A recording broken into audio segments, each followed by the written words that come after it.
प्यारे साथियों, कहानी शुरू करने से पहले चैनल को सब्सक्राइब कर लो और वीडियो को लाइक कर दो। और हाँ, आप वीडियो को कहाँ से देख रहे हो कमेंट में जरूर लिखना, और अपना नाम भी। शीर्षक: वो आईना जो बोलता था। रिया अभी अभी अपने नए घर में शिफ्ट हुई थी। पुराना, विशाल और थोड़ा अंधेरा सा मकान था, लेकिन किराया कम था, इसलिए उसने ले लिया। घर में सब कुछ ठीक था, सिवाय एक चीज के। बेडरूम में लगा एक पुराना विंटेज सा आईना। वह आईना किसी जमाने की शान था, लकड़ी की भव्य फ्रेम में जड़ा हुआ। पहली रात से ही रिया को अजीब सा एहसास होने लगा। आईने के सामने से गुजरते वक्त उसे लगता जैसे उसकी परछाई भी उसे घूर रही है। उसने इसे अपनी कल्पना समझकर नजरअंदाज कर दिया।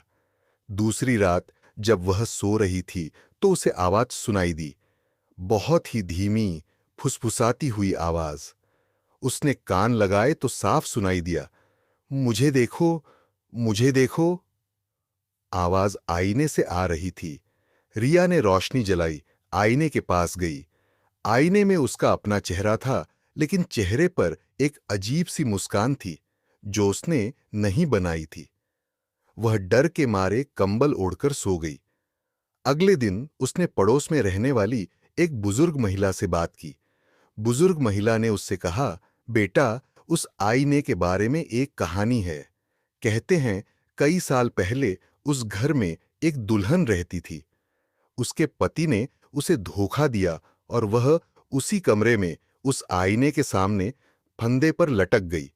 उसकी आत्मा आज भी उस आईने में कैद है। वह किसी और औरत को उस आईने में देखना बर्दाश्त नहीं कर पाती।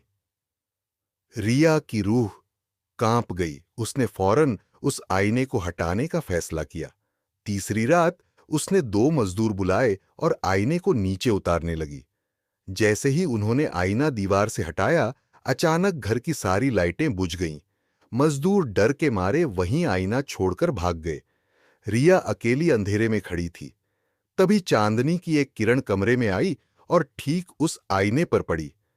रिया ने देखा कि आईने में उसका प्रतिबिंब नहीं था, बल्कि एक सफेद कपड़ों में बिखरे बालों वाली औरत, जिसकी गर्दन पर रस्सी का निशान था, खड़ी थी।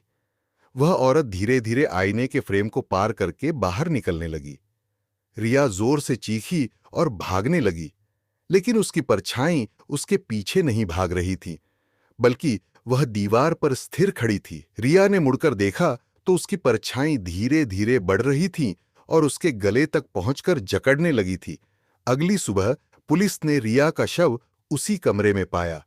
वह आईने के ठीक सामने फर्श पर पड़ी थी और उसकी गर्दन पर नीले काले निशान थे, मानो किसी ने उसका गला घोंटा हो। घर फिर से खाली हो गया, लेकिन उस बेडरूम में लगा आईना आज भी उसी तरह चमकता है।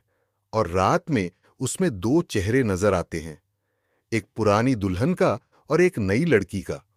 दोनों एक दूसरे को घूर रहे होते हैं और एक फुसफुसाहट गूंजती है, अब तुम हमेशा मेरे साथ हो, आईने में कैद।